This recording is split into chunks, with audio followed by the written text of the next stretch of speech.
علیکم ورحمۃ اللہ وبرکاتہ۔ آج عظیم الشان اجلاس کے رہبر ہم لوگوں کے اکابرین حضرت مولانا مفتی اختر امام عادل صاحب، ہم لوگوں کے خصوصی مہمان امارت شریعہ سے تشریف لائے ہیں حضرت مولانا ثناء الہدیٰ صاحب، اور جتنے اسٹیج پہ مہمان ہیں،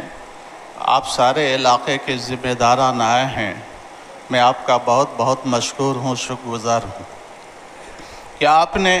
ایک آواز پر یہاں تشریف لائے۔ اہم باتیں ہیں، چونکہ میں بیگوسرائے ضلع کے اوقاف کمیٹی کے سیکریٹری ہونے کے ناطے اوقاف میں کہاں کیا کمیاں ہیں اس کو باریکی سے جانتا ہوں، سمجھتا ہوں، لیکن ابھی اس طرف کوئی بات نہیں کرنی ہے۔ بات یہ کرنی ہے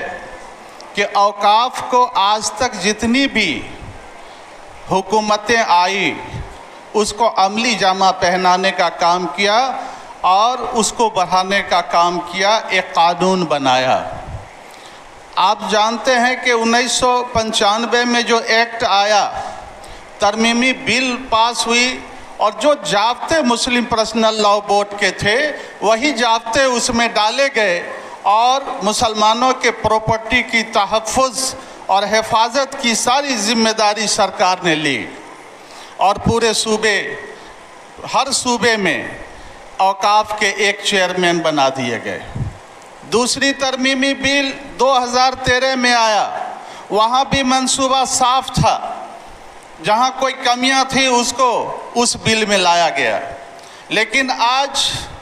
کی جو حکومت ہے اس ملک پر، وہ مسلمانوں کے ظالم ہیں، مسلمانوں کے خلاف بہت سارے منصوبے وہ لاتے رہتے ہیں، اور اسی میں ایک بہت بڑا منصوبہ ہے کہ مسلمانوں کے پاس لاکھوں ایکڑ میں جو جائیداد ہے وہ وقف کے ہاتھوں میں ہے، وقف کے ہاتھوں سے ہم کیسے اس کو نکال لیں۔ آپ کو میں بتاؤں کہ اس ملک کا جو سب سے بڑا کارپوریٹ ہے اڈانی امبانی، اس کا بھی گھر اسی اوقاف کی زمین پر ہے۔ بہت سارے مندر اوقاف کے زمین پر بنے ہوئے ہیں، اور بہت سارے بڑے بڑے لیڈر ہیں جن کا مکان اوقاف کے زمین پر بنا ہوا ہے۔ لیکن اوقاف کے لوگ جب جگیں گے اور پھر یہ معاملہ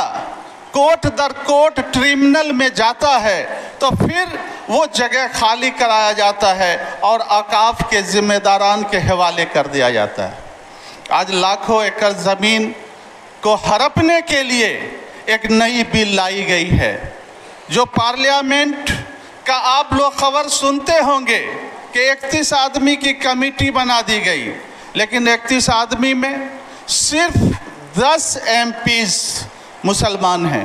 21 ایم پی غیر مسلم ہیں۔ وہ ہماری مسئلے، ہمارے باتوں کو کیا سمجھ پائیں گے؟ ہماری باتوں کو نہیں سمجھتے ہوئے جو معاملہ اوپر سے تھوپا جائے گا، اس کے جو بڑے بڑے لوئر ہیں کہ اس پراپرٹی کو ہم آسانی سے کیسے لے لیں، تو ایک بل بنا کر کے ناپاک ارادے سے جو اس کا منصوبہ ہے اس بل کو لینا چاہتا ہے، اور پورے ملک میں احتجاج جاری ہے۔ مسلم پرسنل لاء بورڈ، امارت شریعہ مہینوں در مہینوں اس پر کام کر رہی ہے، اور اس علاقے کو جگانے کا کام ہمارے روئے رواں معزز علماء دین حضرت مولانا اختر امام عادل صاحب نے کیا۔ میں بہت شکر گزار ہوں کہ آپ نے سارے لوگوں کو بلایا۔ آج جو پیغام ہمارے جو خصوصی مہمان دیں گے، انشاءاللہ اس پیغام کو